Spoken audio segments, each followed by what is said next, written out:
Hello mga ka-Felds TV, welcome back po muli sa ating channel. Nakabalik po ako kahit na napaka-busy po sa ating pong trabaho at dahil marami po nagtatanong kung ano raw po yung gamot sa Makating Bayag. Medyo hinaan ko lang yung aking boses, baka mga na kapitbahay nakakahiya naman. So ito na po yun mga kapatid. Dahil po nagtatanong kahit na ipinakita ko na po ito noon, sabi ng mga nanonood ay ang likot-likot daw. Ayan, dami pong sinasabi. Ang likot-likot tayo. Ito na po yun. Hindi ko po alam kung nabibili po ito sa over the counter sa butika. Pero kung gusto po ninyong bumili sa Shopee po, just click the description box below. Pero wag nyo po muna itong gamitin. Okay? Wag nyo po muna itong gamitin kung may kati-kati po dyan sa inyong katawan.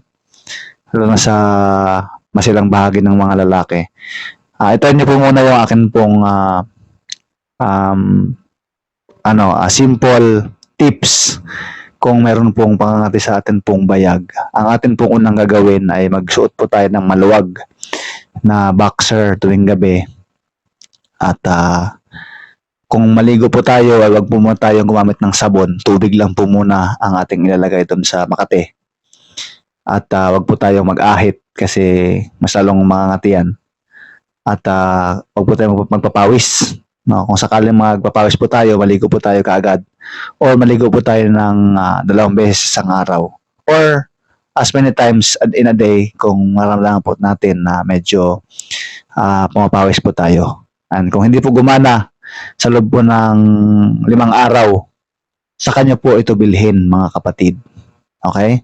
Hindi po ako doktor pero ito po ay gumana po sa akin at apakatagal na po sa akin ito. Noong December ko po ito binili. May laman pa po. Kasi nga po, minsan ko lang ginagamit kasi minsan na lang po siya nakangati kung talagang mainit po talagang panahon.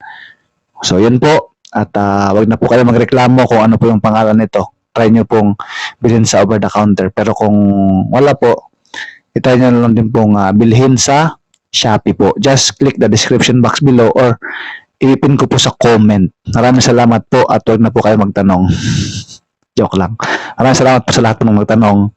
Ito na po yun siya. This is Sir FG. Sir FG. Ayan. Tapos ko yung FG. Maraming salamat po sa inyong panonood. Bye-bye.